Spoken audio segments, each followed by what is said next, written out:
Hi, and welcome back to I Bloody Love Orange. I'm Josh. And I'm Jess, and this is our true crime podcast. Yeah, we're back beach. And we're back, baby. Baby. How are you today? Yeah, I'm good. It's just it's mega, mega, mega hot, Jess. I'm so hot. Are you? Oh, you're hot every day. Um, Oh, hey. I But did not it's expect really this. cold here. It's really Are you cold here. joking? Yeah, Oh, that's so it was really unfair. hot on the weekend, and now it's gone cold. Oh, nice. I mean, I because obviously talk to Jess every day. I know you had a barbecue the other day, and I was so jealous. So for it to have gone cold so suddenly, what happened? It was just my dad took his shirt off outside, and the world said no. Oh my god. For a second I thought you said my dad took a shit outside and now it's gone cold. Yeah, that's basically what happened. You Wow, know, that's a like in funny rain dance. like in the Simpsons movie when he like dumps the Yeah. the pig crap and then the whole thing happens. That's what happened. My dad took a shit outside and the whole world just like went into lockdown. Oh my gosh. I hope your dad never listens to this. He never will. Good. Oh, do you know what? Good segue because talking about people who actually listen, we did mention just before we came on air that we wanted to thank good old Fee, one of my old high Oh school yeah. friends. She is bless her little heart. She listens to the podcast. She shares the podcast on Facebook. She's super nice, always comments and says nice things. So thanks, Fee. We love you. Thank you, Fee. Hmm. You're lovely. She's You're a such a very good superstar. egg.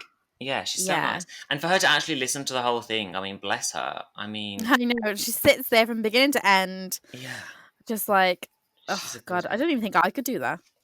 Yes, I mean, I listen to it sometimes and fall asleep, so that's about how good I That's think it all must I be. do. I just fall asleep every time. Because we've Not been we've because been it's doing. boring. No, of course, it's relaxing. That's the It's point. it's so relaxing. Yeah, I never thought I would be so relaxed listening to my own voice. yeah, it's like a brain massage. It's weird. It's like I don't even think of it as being me. Once it's like on the track, I don't even think, oh, that's me talking. I just think like this is so relaxing to listen to. Yeah, same. I don't. I have a bit of. I think I disassociate my really gay voice. So I think in person I sound very, very masculine, and then when I listen to this and I hear the really gay Josh, I just don't equate the two as being me. So, so, so yeah, it's easy for me. I don't actually have any because we've been filming. We did the mini-sode. If you haven't listened to the mini-sode, please go listen to it. It's really, really good. It's only 30 minutes, and it's just so It's funny, not and it out was yet, so babe. much fun to do. By the time this goes out, it's Oh out, right? yeah, true, true. Yeah, come on, get with it, girl. And I know. I turn it's into really Carly fun. and Aaron then. That's okay. Oh, I love Carly and Aaron. But I love Carly and Aaron too. the problem with making the minisode is that I don't have any like interesting news to tell anyone. So, but I do have an amazing crime that I can't wait to tell you. Right, let's go. Oh Without my gosh, further ado, go. If it's great. amazing Okay. and you're ready, let's go. I am. I want to get right into it. So, I was looking. I looked this crime up on Crime Watch Daily, Wiki, and YouTube. I also read some journals online about it. This is the story of Melinda Dawson. Okay. Mm-hmm. In April 1988, Melinda Elkins at the time and Judy Johnson, her adopted mother, were on one of my favourite TV shows of all time, Maury. You know Maury Povich? Yeah. Yes, love that show. And they were discussing Melinda's adoption. In February 1963, Dr. Thomas Hicks, who had his own clinic in Georgia, gave up Melinda for adoption, and Judy Johnson became her new mom, which is lovely. Nice. Yeah. Judy Johnson paid Dr. Hicks $1,000 to cover the adoption fees and then took Melinda back home to Ohio. Unfortunately, it turns out that between 1951 and 1964, Dr. Hicks was running his own black market child adoption ring where Wow. he would deliver healthy children but tell the mothers that the child either passed shortly after birth or was a stillborn. He would Wow. then take those children and sell them in 6 different states to unknowing, desperate wannabe parents who would pay for the children. So he just ran this huge ring for a long time. It's terrible. Awful. Shortly before his death in 1972, Hicks destroyed all of his records obviously knowing what he was doing was wrong, but it was estimated that he had stolen and sold around 200 babies during his lifetime. Melinda was one 200. of those children. Yeah, Whoa. crazy, crazy. Mm. So in June 7th, 1988, before the Maury show airs, April Sutton, which is Judy's other daughter, opens the door of her home to find her 6-year-old daughter, Brooke, covered head to toe in blood. Oh wow. Brooke was actually staying with Judy at the time, her grandmother. Brooke explained that she and her grandmother had been attacked. She spoke of how her grandmother had been stabbed and was lying in front of her couch. She's certain her grandmother is dead, which Mhm. is Judy. Mhm. April Sutton's boyfriend at the time went over to the house and found his mother-in-law, Judy, dead in a pool of her own blood. The police were immediately notified and they go to the hospital to interview Brooke. She said, bear in mind, Brooke is 6. She said that during the early hours of the morning, somebody had attacked her grandma. The autopsy of Judy showed that she had in fact been beaten with a blunt object and not stabbed as was originally suspected. Judy had a broken uh, collarbone, jaw, nose, and skull. So she'd really been attacked. After Yeah. she's beaten, Judy was sexually assaulted and then Ooh. finally strangled to death. Wow. Awful, really awful. The noise from the attack is what awoke Brooke, who went to check what the noise would be, only to find a man in their kitchen. The man frightened her so much that she ran back to the bedroom she was staying in, but she was followed by the man, who beat her with the blunt object and then sexually assaulted her. Whoa. Brooke was left for dead, but amazingly, hours after her attack, she regained consciousness and then used the phone to call for help. She had memorized numbers for such an occasion, but couldn't get hold of her mom. Mm. So she starts calling around neighbours that she knew, and she leaves a message explaining, and I quote, I'm sorry to tell you this, but my grandma died and I need someone to get my mom for me. I'm all alone. Somebody killed my grandma. Now please, would you get a hold of me as soon as you can? Bye. Oh my Bless her. god. 6 years old. Absolutely bless her. What, like, how courageous, how brave of I her. know. I know. Brooke couldn't get in contact with anyone by phone, so I don't know what kind of courage this 6-year-old had, but she started walking to the neighbour's house. She Yeah. rings the bell. The neighbour comes to the front porch, but she's feeding her kids. She's a new mom. Yeah. So the neighbour made Brooke wait for 30 minutes on the front porch, What? covered in blood, before she finally drove her home. What? Yeah, insane. The police asked Brooke who attacked the two, and Brooke said that the man looked like my Uncle Clarence. Uncle Clarence is actually Clarence Elkins, who was married to Brooke's aunt, Melinda. Melinda being the Uh-huh. adopted daughter and sister to Yeah. April. Yeah. So police rush to Melinda's home and take Clarence into custody.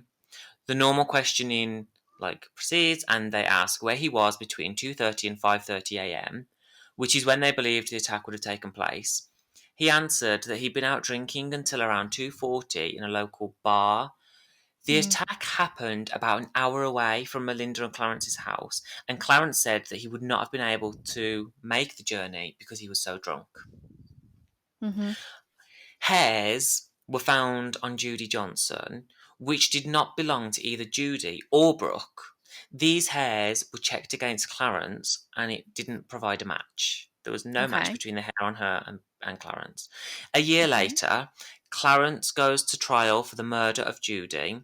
The prosecution based its evidence on the recollection from Brooke saying that he looked similar, but they had no physical evidence to prove it was him. Clarence was ultimately found guilty and sentenced to 55 years to life in prison. Nice. No physical evidence, but they've just based it off Brooke's recollection, right? Mhm. Mhm. Melinda and her sister's relationship suffered hugely because of what had happened. Melinda continued to back her husband. She was absolutely convinced that he was not capable of committing such a crime. She Mhm. also recalled him coming home that night from the bar, and she was with him the next morning when they both woke up. If he did sneak away, It seems that he didn't give off any sign that he had just murdered someone and sexually assaulted two people. Yeah. His clothes had no blood, no incriminating evidence on them, and the man was unscathed. He had no scratches, no marks. Mm-hmm. Melinda was desperate to prove her husband had not committed the crime, but she had no training or knowledge of how to effectively investigate something like this. Yeah. So, to study up on what to do in such a case, she started watching the TV show Forensic Files, and she would take note of what happened in the show and just to check if she could use something in her life to help Clarence, right? Yeah. Um, Sometime later, Brooke, the niece, and now a young teen, I think, Yeah. eventually started to doubt what she thought she had seen at the time of the murder. Yeah. Brooke became even more doubtful when she was shown a picture of Clarence because she specifically recalled the man had brown eyes, whereas Clarence had bright blue eyes. She All right. stated that she Okay. actually told the police the man looked like Uncle Clarence and not that it was Uncle Clarence, which are two completely different things. Yeah. She also she also spoke of how the lead prosecutor, Michael Carroll and Maureen O'Connor urged her to say it was Clarence. Um, it should be noted that Maureen O'Connor is now Chief Justice of the Ohio Supreme Court. I just Oh wanted to wow. put that in. I have no comment other than that. Mm. As I mentioned before, Brooke left her grandmother's house. She made a call to a neighbour and left a message on their machine. The message said, "Somebody killed my grandma, not Yeah. Uncle Clarence killed my grandma," right? Yeah. Yeah. Based on Brooke's new statement, a lawyer did push for a new trial, but was subsequently denied. Um, in 2004, the Ohio Innocence Project had DNA that was taken from the inside of Judy at the time, and they tested it. The DNA was not Clarence's DNA. The new DNA evidence and Brooke's recanting of her experience were both not enough to earn Clarence a new trial. Even having been convicted on such poor evidence to begin with, he was not Yeah. given a new trial. What? Melinda became aware that in order to free her husband and clear his name, she would actually have to find the killer himself Yeah. and the man who assaulted her niece and not just prove Clarence's innocence. She would need someone to substitute. So, Mm-hmm. she starts visiting a local bar of her mother's home and she made a list of men who had violent histories. If she suspected a man, she was she was known to go up to them, sometimes flirt with them, and then when the men were distracted, she would take their cigarette butts or beer bottles because it had their DNA on it. Oh my god. Amazing. Right, how fucking brave is that? Yeah. Unfortunately, DNA testing at the time was super expensive, and the couple Yeah. had already burnt through their money on lawyers defending Clarence previously. So to Mm-hmm. raise money, Melinda starts a fundraiser online, hoping to help with like legal fees and DNA testing costs. She is finally able to raise $40,000. Ooh. It's enough to get one DNA profile developed. Oh my If god. Right? If she's going to test DNA, she needs a strong suspect because they really only have one chance to test a sample, That is ridiculous. right? 40,000 is only one. $40,000 and it's one. I know. When I heard the amount she'd raised, I thought, all right, this is amazing. She can do all the men that she's got, but no, Yeah. it's one. That's ridiculous. Melinda was reading news articles that she'd been collecting around the time of her mother's death, and one really caught her eye. Around Mm-hmm. the same time her mother and niece were attacked, three girls under the age of 10 were sexually assaulted in the same area. Earl Brutal. Eugene Mann was arrested for those assaults in 2002 and he's sent to prison for 7 years. Um, Mm-hmm. it's not just the ages of the girls he attacked that were similar. Earl had a history of violence and was released from prison just days before the attack on Melinda's family. Um, One thing that really struck Melinda was that he was living with his common law wife, Tonia Braziel. I can't pronounce that name. Tonia Yeah. Braziel. Um, a strange detail. about the events that took place on the morning Judy was murdered was that Brooke, covered head to toe in blood, having just been assaulted and saying that her grandmother had been murdered, was left to stand on the front porch of a neighbour's house for 30 minutes and then driven home. Insane. It's really clear, I think, that most people who would encounter a 6-year-old girl in that state would immediately help. They'd call for Yeah, assistance, call the family, call exactly. police. The neighbour at the time was Tonia Brazel, Oh which my God. is Earl's common law wife. Right. This detail is what made Melinda extremely suspicious of Earl, whom amazingly had been transferred to the same block that housed Clarence. He and Clarence were in the same block. So Oh my God. Melinda gets on the phone with Clarence. She explains what she's thinking and her theory and asks him to get something with Earl's DNA on it. So Yeah. he surveils Earl and he manages to pick up one of his discarded cigarette butts and he mails it to his lawyers. The DNA test is done and it comes back as a perfect match.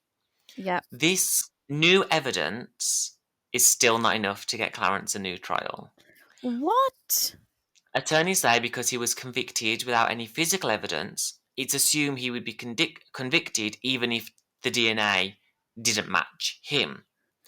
It's not until October 2005 that the Attorney General of Ohio State took a press conference and strongly advised the county's district attorney to dismiss the charges against Clarence, which is a really rare thing for like an Attorney General to do.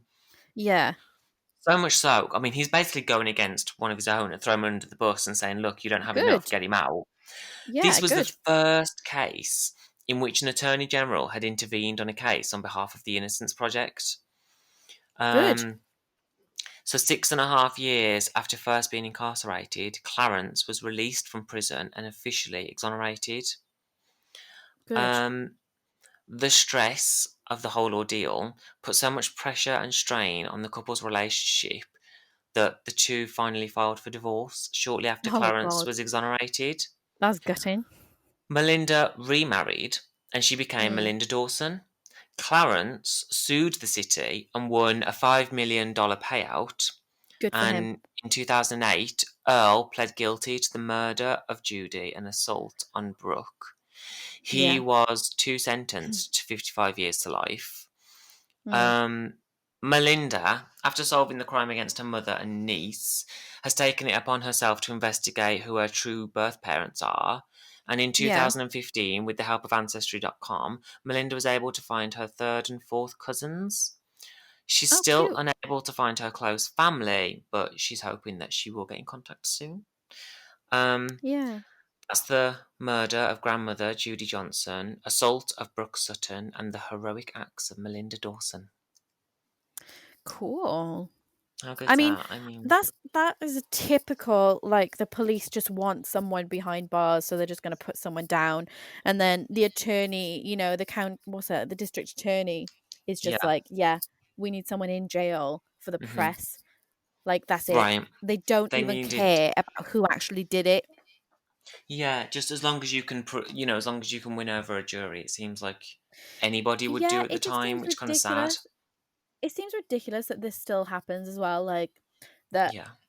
someone is not matching the DNA. There's no like evidence to say that they like to prove that they were there, apart from a 6-year-old girl who was traumatized, and the only recollection she has of the attacker is that he looks like someone.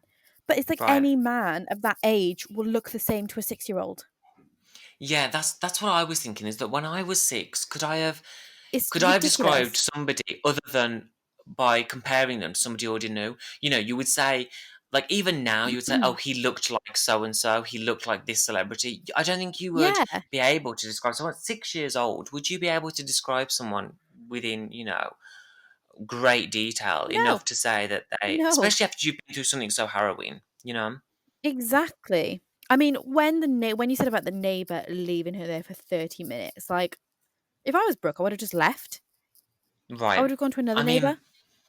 that to me, and then finding out that, I mean, this is total speculation, but being left at the door for 30 minutes, the woman, Tonia, she must have known something had happened with her, Oh living yeah, boyfriend. 100%.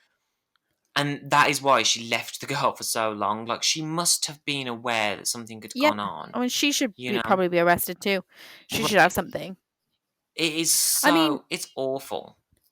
how can you do that, like, morally? Like, how can you see a 6-year-old? Like, all right, fine. You're feeding your kid. If your kid's already on your tit, that's fine. Just take your kid with you. Go to another neighbor with your Yeah, kid still hanging onto your tit. yeah. Like, I it's not an mean, excuse. I'm sorry, it's not. it's not, and it doesn't take, it takes no time at all for an adult. I mean, at 6 years old, perhaps she didn't know to call the police. Perhaps she was just wanted to talk to her Yeah, but mom, an obviously. adult could call the But an police in adult, right? seconds. I mean, if anyone came to my door covered in blood, I could call emergency services for you. It would not take me 30 seconds, let alone 30 minutes. Yeah. You know, And like when was it again? When um, did the actual crime happen? I think it happens in 1988. Oh, okay, so Yeah, no mobile June phones 7th, really, but like, 1988. you know, still, it's still really Yeah, fast to call, you know, the police. But yeah, it just yeah, sounds to me like crazy. district attorney is just like, oh, get someone in prison for the press. Like Yeah, they don't. This is the thing. They do not care about the safety of people and actually getting a murderer off the streets. They just care about their image. yeah. I mean, I have to say, this is a this the reason that I did this case is because this is just a prime example of like a woman's will that, if you think something, if your gut is somewhere, or if you really don't believe, if you believe an injustice has been done, this is just the absolute power of someone just, taking it into their own hands, which I don't condone. I don't believe in, like, vigilantism, or, going about it on your own. But like the strength of this woman to go But out then, to bars where she thinks mm, someone could have possibly murdered her mother, to go and push for this. I think it's amazing. Just that's if absolute there strength. wasn't, if there wasn't like vigilanteism, as you called it, Hmm. then half these things would never get done. Yeah, it's Because I do condone it. Like, as long as you're sensible and you don't like take dangerous situations upon yourself, I hmm do think that people should get involved if they believe in something, you know? I mean, when I was looking at this case, I watched a YouTube video because it had tagged part of this case, and there was another situation where a woman's son had been knocked off his bike and subsequently killed.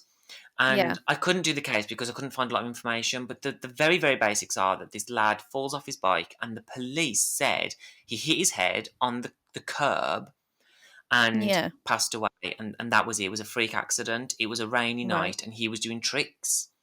It wasn't until Okay. the mother was like, "Look, my son is in his 30s. He doesn't do tricks on a bike."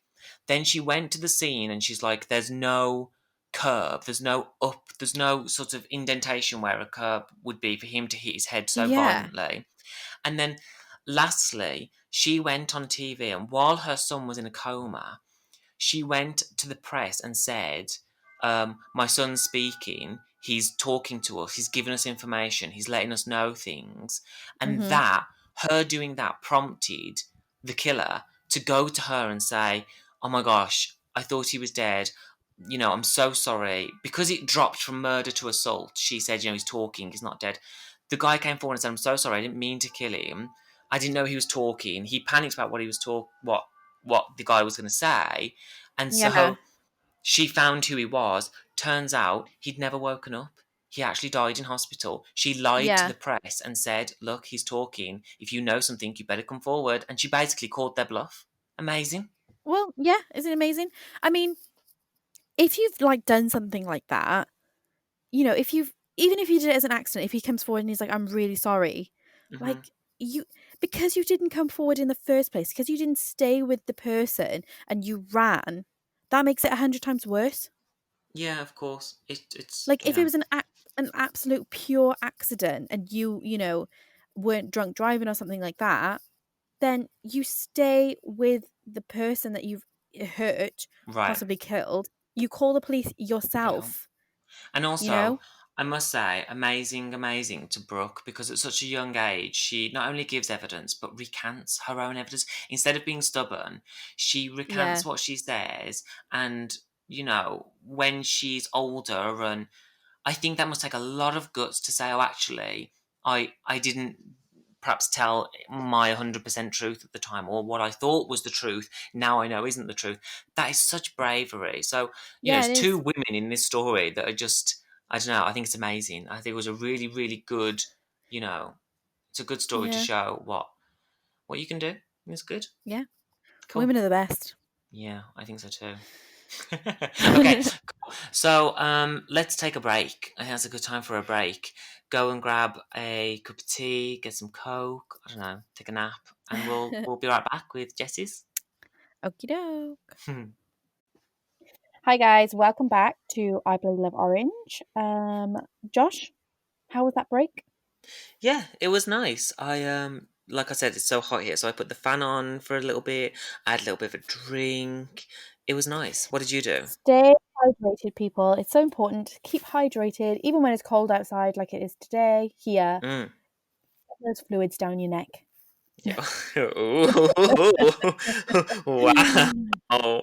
Did not expect this from you today. I know. This is the kind of weird, crazy mood I'm in today. You know. No, that's good. I mean, yeah, it's good. At least we're positive. I mean, the whole world is going to pot, so at least things are positive here on the podcast. Yeah, we keep it positive, me and you. And then we leave all the like panicking and the like things going wrong for when we're not recording, like just before we start recording. When everything's going Yeah. wrong and we're just like, what the fuck is going on here? Oh my god.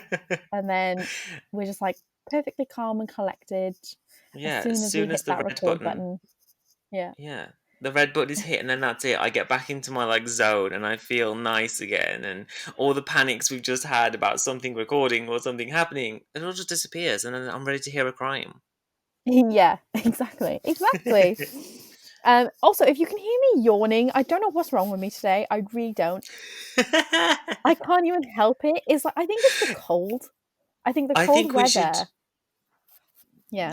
just just put it down to a technical problem. Just pretend that you didn't say that, and just be like, "Oh, if you hear that, it's just a technical problem. It wasn't me at all."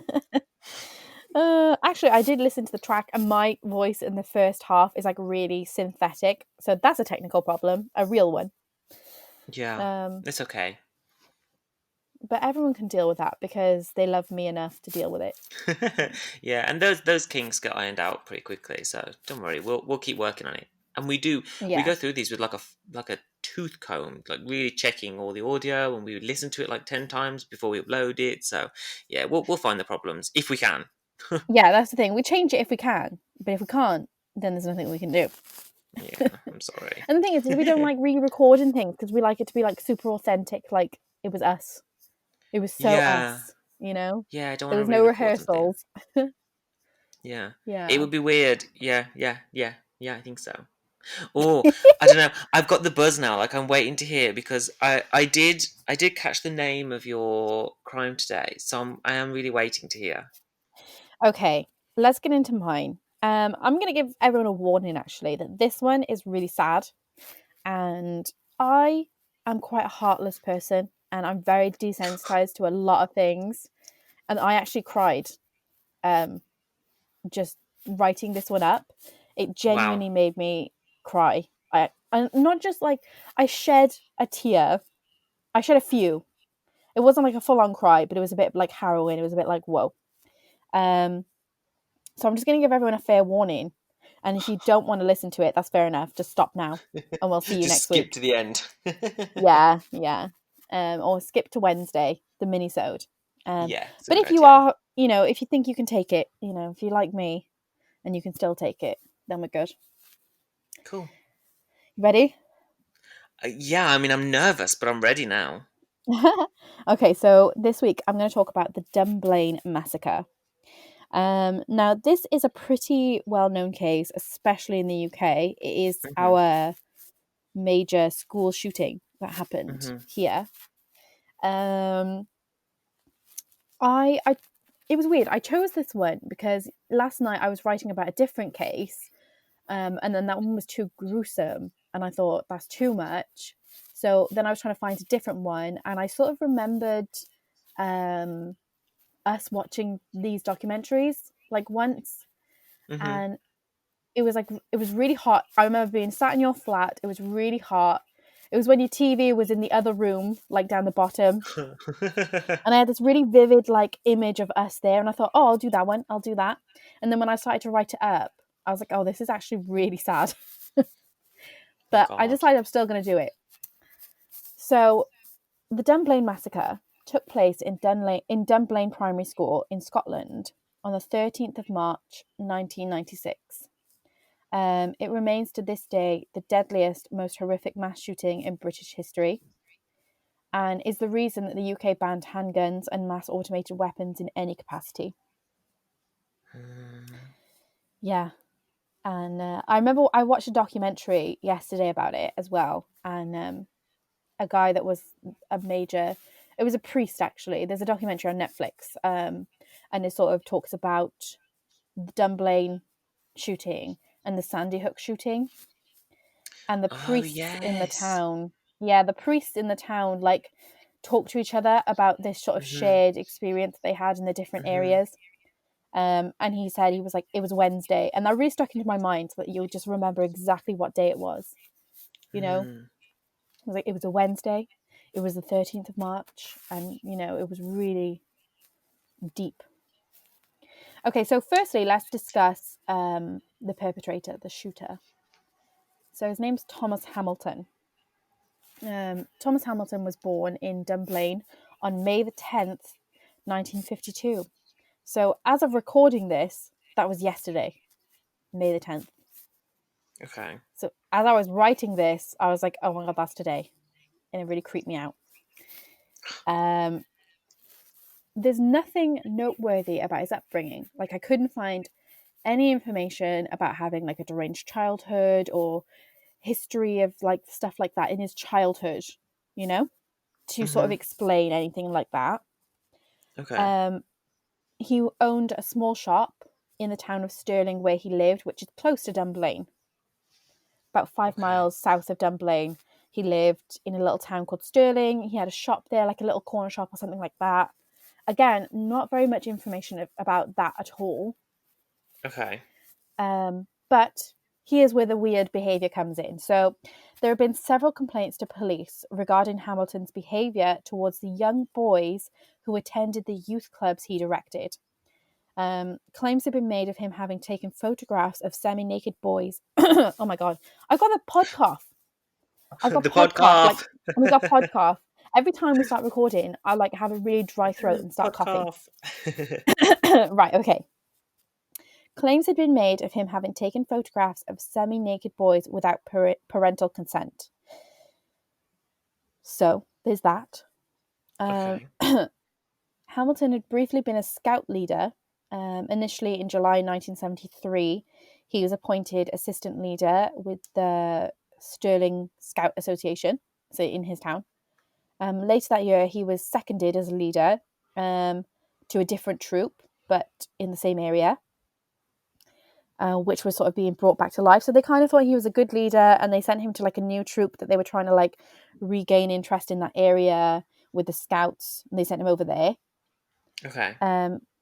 Several complaints were made about his leadership, including 2 occasions when scouts were forced to sleep with Hamilton in his van during hill walking expeditions. Ooh. Yeah, so they would go camping. Scouts always go camping, and he had a certain amount of kids with him, and he would force them to sleep in his van. I don't think that means like, it was sexual. I think he just kept them in his van, which is gross still.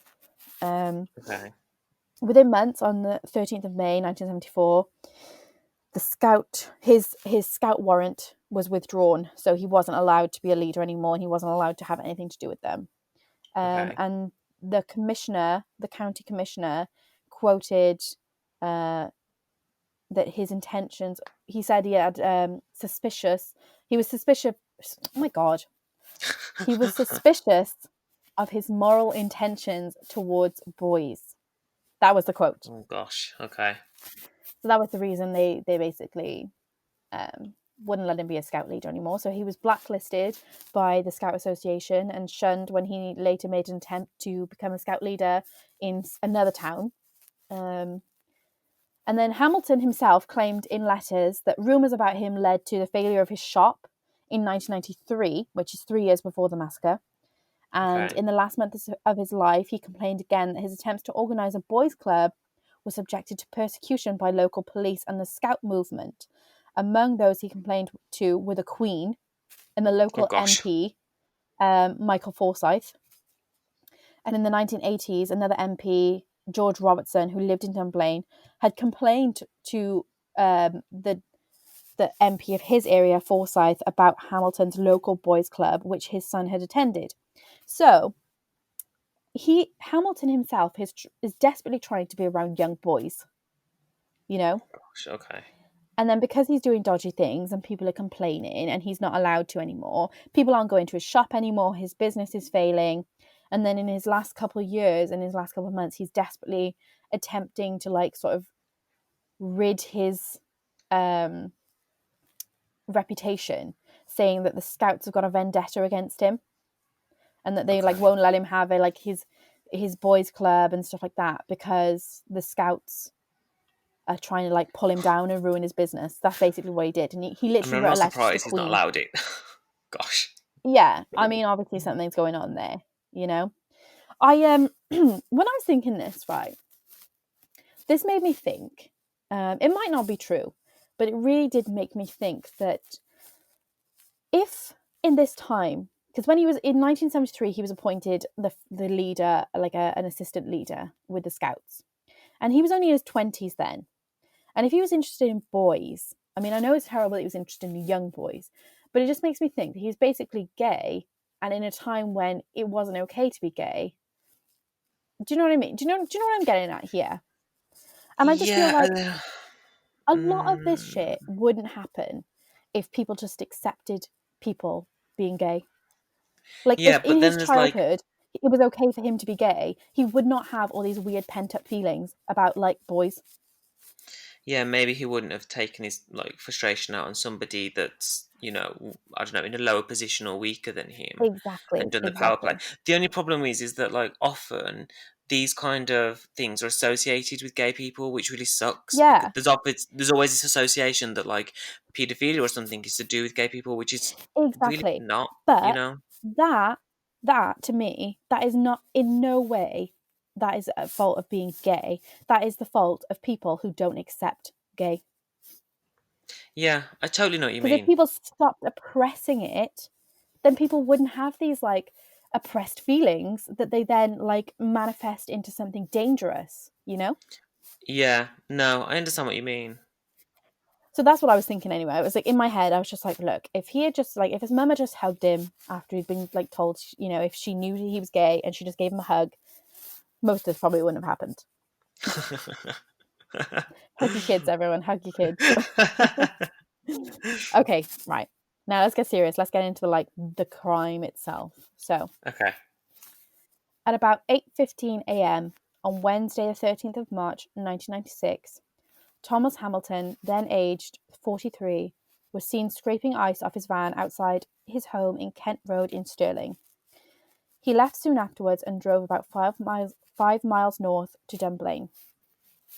He arrived on the grounds of Dunblane Primary School at around 9:30 a.m. and parked his van near a telegraph pole in the car park of the school. Hamilton Okay. cut the cables at the bottom of the telegraph pole, which served nearby houses, with a set of pliers before making his way across the car park towards the school buildings. I wrote in capitals here, he cut the fucking telephone lines, Josh. Yeah, that's so dark. He knew that if he cut that, no one could call the police and he could like finish the job. Oh, that's I mean, so who so awful. thinks of that? Who thinks of that? Oh god, that to me is every indication that he'd been planning this for a while, you know? Yeah, Ugh. it must have been premeditated. Yeah. Hamilton headed towards the northwest side of the school to a door near the toilets and the school gymnasium. After entering, he made his way to the gymnasium armed with 4 legally held handguns, 2 9mm Browning HP pistols, and 2 Smith & Wesson M19 357 Magnum revolvers. So basically, 2 pistols and a Magnum revolver, I think. Okay.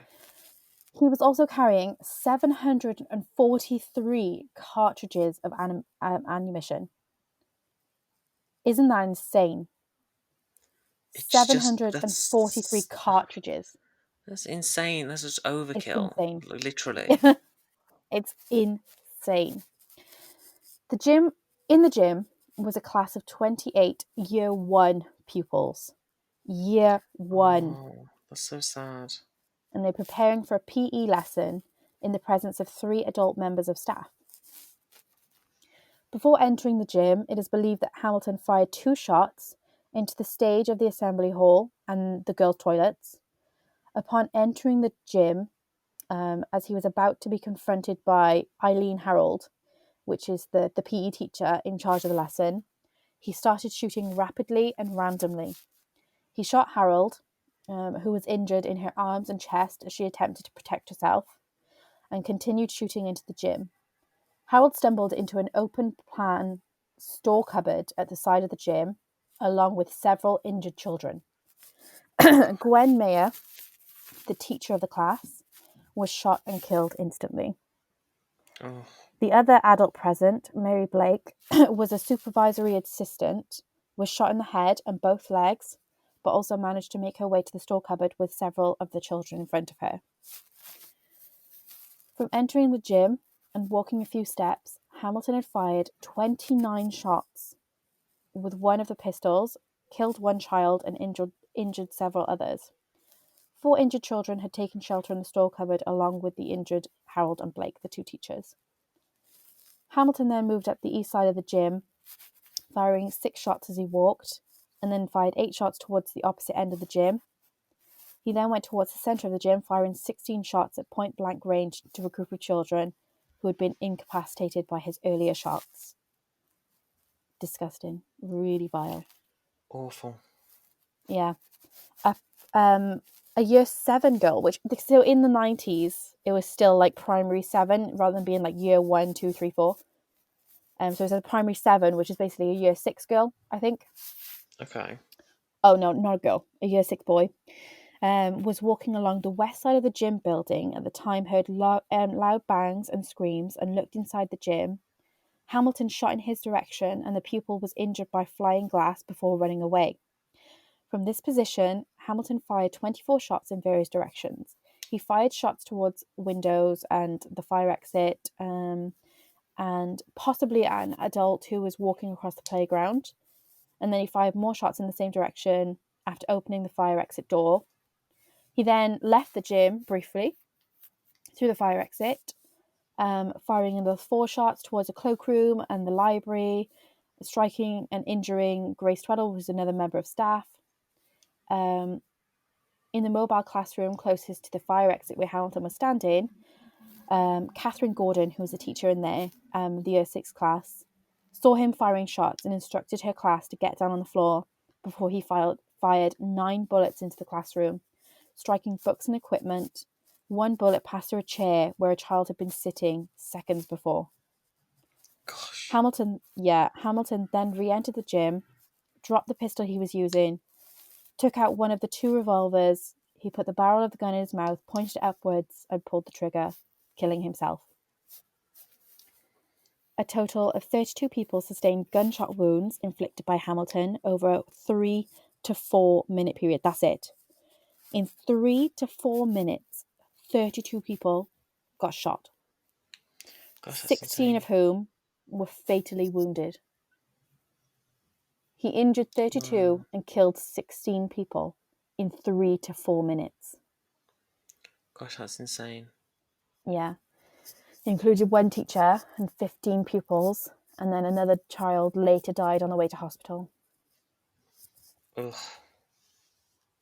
Although he had cut the phone lines before entering the school was still able to make emergency like calls to emergency services, which is absolutely incredible, like stroke of luck, because he purposefully cut the phone lines, and thank God it wasn't their phone line, the school itself. Gosh, that's so So sad. they were still able to call the emergency services. Mm-hmm. So the first call to the police was made at 9:41 a.m. by the headmaster of the school, who had been alerted by the assistant headmistress to the possibility of a gunman in the school. She told him that she heard screaming inside the gym and seen what she thought to be cartridges on the ground. And the headmaster, had said he was aware of the loud noises, and he assumed that it had been builders that were on site, and he wasn't informed of like the loud noises that were going to happen. But as he was on his way to the gym, the shooting ended, and then when he saw what happened, he ran back to his office and was like telling everyone, "You've got to call for ambulances," and he called the police. And Gosh. the first call for an ambulance was made at 9:43 a.m. And then the first ambulance arrived on the scene at 9:57 a.m. So within, Wow. 10 minutes, just over 10 minutes, they were there. And this is a rural town, you know. Mm-hmm. That is a good response in rural Scotland.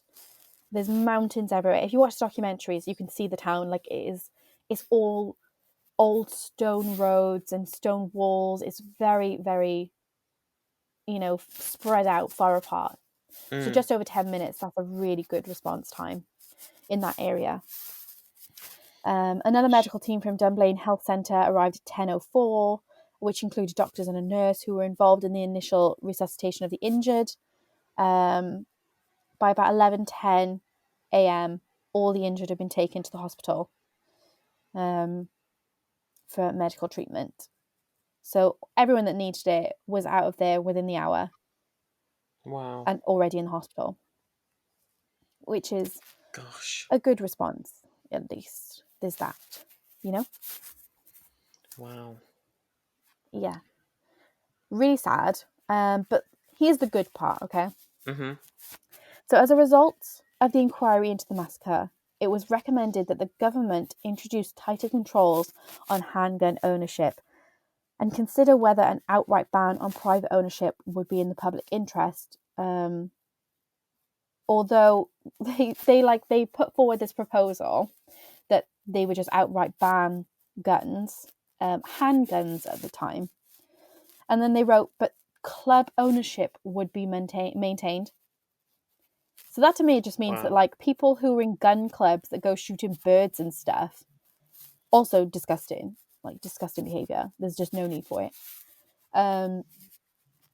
They would be allowed to keep their guns, which is just gross. Just destroy them all. No one Wow. needs them. The report also recommended changes in school security and vetting of people working with children under 18. So it was only because of this, mostly, that CBD checks came into effect. Oh, wow. And it was mostly because of this they changed a lot of rules about working with kids, and you had to be like seriously checked out before. Yeah, But the 1996 seems pretty late for that. he clearly had problems for a long time. With children especially. Yeah, gosh, that's really just awful, isn't it? Yeah. You're everyone has different, I guess, different views on, guns and stuff. But I don't know. It's hard for me to think about, when do we need weapons like that on the street? I don't know. It's kind of a hard topic for me because I fall so like left on it. Um, Hmm. it's kind of difficult, And Hmm. in terms of like as a teacher, I can't things like school shootings and stuff is awful. I can't imagine going to school where I work and I love to be, and I can't imagine feeling that unsafe because the possibility of someone coming in and in a matter of minutes doing that much damage to people, Yeah. absolutely It's insane. insane. And I know it can be done in various ways, but had he have not had those weapons of war, maybe he couldn't have done so much damage. I don't know. I Yeah, find it really hard to reconcile the need for those kind of weapons versus the risk. exactly. I It's mean, just, there is no reason. There's yeah. none. Like, there's no And point trying to make an argument for it. There's no reason that any yeah, member of the public should own any weapon like that. Just none. There's just no yeah. reason. And like we Um, mentioned earlier, I think um important to say that although we talked about his sexuality, a man a man molesting any child of any gender um, is obviously wrong. That's really clear. But if a man molests a young boy, if a woman molests a young girl, it doesn't always mean that they are, you know, LGBTQ. It doesn't mean they're a lesbian, doesn't mean they're gay or anything. Sometimes it's the power play, and sometimes it doesn't matter the gender of the 100%. child. Sometimes that Yeah. person is just so sick, so mentally sick that and I don't want to make that association between, oh, only men do it to boys that are gay Oh and, no. or anything, God no. I think it's one of those terrible things, and a lot of the time I think it's more about power, that children don't have as much power Yeah, as 100%. an adult. Like me and you could really forcefully say no to somebody, and kids can't do that, and so he was obviously really sick. I think it's a shame that he was missed Yeah. in so many ways. Do you know what I mean? Like he's been missed by a Yeah. lot of authorities. That's so sad. But like you I said, mean, the there's result. so many complaints about him, and like in the files. So there was this big deal with this case that basically all the case files and autopsies and everything like that was kept really secretive to protect the kids. But the public really said that they were protecting him, and they were protecting themselves because they had so many prior complaints about him, and the police had been to visit him loads, and just nothing had been done. You Yeah, know? it's like it's a huge missed opportunity to at least. And I'm not saying that. I mean, I don't know all the answers. I would never claim to know all the answers, but it does seem like something was missed that he could have, even if not jailed, he should have been helped Sent to in a therapy. sense. Yeah, he should have been really, really helped. This man was clearly, on the edge of, doing something terrible. It just feels like a missed opportunity. Do you know what I mean? Yeah. Sad. Okay, so Really let sad. me let me go on a bit because it does get a bit better. Um, Okay. the Home Affairs Select Committee agreed with the need for restrictions on gun ownership, but stated that a handgun ban was not appropriate, which is a bunch of absolute crap. Like, so basically, the government was like, "Oh, we probably should have restrictions on gun ownership, but because I want to use one, it's not appropriate." Um, That's basically what happened there. And then a Wow. small group known as the Gun Control Network was founded in the aftermath of the shootings and was supported by some of the parents of the victims of the Dunblane and Hungerford shootings. Hungerford was another mass shooting. It wasn't a school shooting. It was when a guy just went through the town of Hungerford shooting randomly, and he also killed his own mother. Remember when we watched a documentary on that, Josh, and we were like, "What the hell is this? Is this Yeah. real or not?" And then it turned out it was Insane. real. Like it was like we watched like a reconstruction of it, didn't we? Yeah. Insane. Bereaved families and their friends also initiated a campaign to ban private gun ownership, named the Snowdrop Petition, because in March, snowdrop is the only like flower that blooms in March in Scotland. Oh, wow. And so they've called the Snowdrop Petition, and there's loads of footage of them like outside government, like with like piles and piles, like there's boxes, and it's filled with paper that has signatures on it. And there was like 750,000 signatures on their petition, and it was before online. They got handwritten signatures on this petition, and they went and stood outside government buildings with their Wow, boxes that's of amazing. handwritten. Yeah, it was amazing. I'll find a picture. I'll put it on the pages.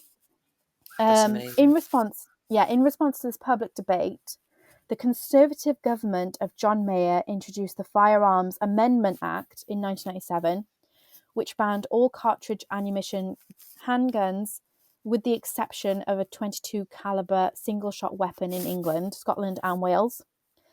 And following the 1997 general election, the Labour government of Tony Blair introduced the Firearms Amendment Number 2, banning the remaining handguns as well.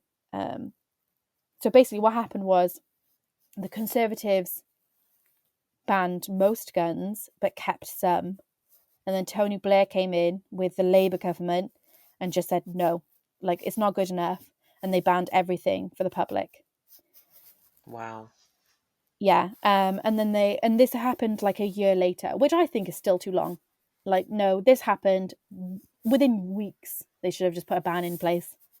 Yeah, You I mean, know? there's so many hoops to jump through. It's like it makes it so difficult for action to be taken really swiftly. Do you know what I mean? Which is kind of sad, really, that I something don't so know. There's tragic no can excuse. Like, happen. in New Zealand, 12 days after a shooting, that was it. The ban was there. Yeah, that's It true. took them 12 Yeah. days. I don't think there's an excuse. I think they should have done it. Wow. So the only thing now that, like, the only guns that people are allowed now are like historic guns. So if it's like has an actual historic reason why it still exists, or it's still, you know, like if a gun has been used by in World War One or something, has been passed down through the family, they're legally allowed to own it. But you know, if they use it, then they're still going to prison. You know. If they use it, it's bad. Yeah. And then sporting handguns are allowed.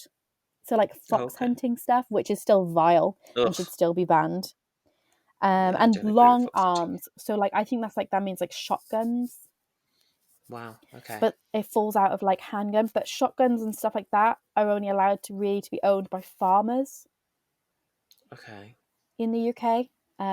There was a lot of rules and a lot of like amendments and stuff, and it was really hard to like basically, you're not allowed any guns unless you're a farmer or you're the police or it's historical. That's it. Just, be responsible with your guns. If you don't need a gun, don't have a gun. It's great. Yeah, Just, yeah, just don't exactly. have it. No one needs a gun apart from the police, I Yeah, think. Not I even think. farmers need guns. Get over it. You don't need a gun. There's nicer ways to kill people. Take it from two people who study crime. There's better ways to do it, Don't use a gun. Yeah. I Okay, last little bit. Oh Ready? yeah, okay, go. 2 days. 2 days after the shooting, a vigil and prayer session was held at Dunblane Cathedral, which is attended by people of all faiths, on Mothering Sunday on the 17th of March. Queen Elizabeth and her daughter Anne attended the memorial service at Dunblane Cathedral. There we go. Oh, that's nice. I mean, Yeah. I don't know, nice in a, cherry on top of a disaster kind of way. But Yeah, exactly. but it's nice, Exactly. when people come together, and like you mentioned, like people of all faiths come together at times like that. That's just restores your faith in people a little bit, I Yeah, I guess. liked that. I liked Yeah, that. And I like the it's good. Queen. So I Yeah, liked that she went.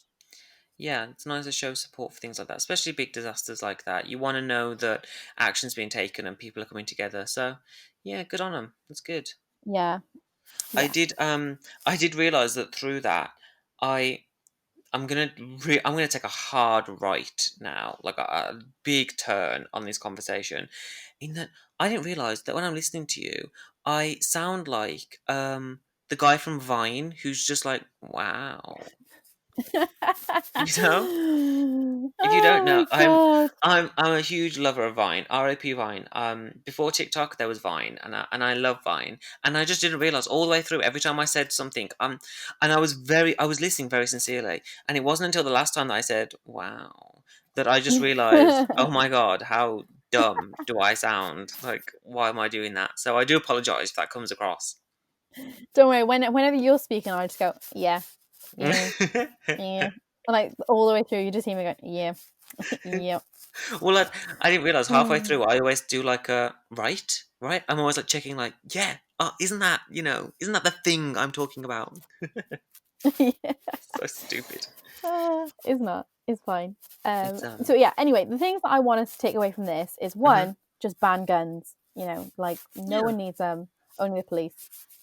And two, people, can you just please get other people help rather than just punishing them all the time, for things that are different, let's just offer a helping hand, okay? Maybe we can stop this from happening before it happens, long before it Yeah, happens. that's You a know, good point. if someone's struggling with something and they're taking it out on children, let's get them some help, please. Yeah, You prevention, know, prevention, prevention. I guess, and exactly. it's a shame. I mean, if I mean, of course, I would never agree. You know, as soon as they do something to a child, that's it. I have no more. You know, I have no more patience. I don't think I could be okay with that.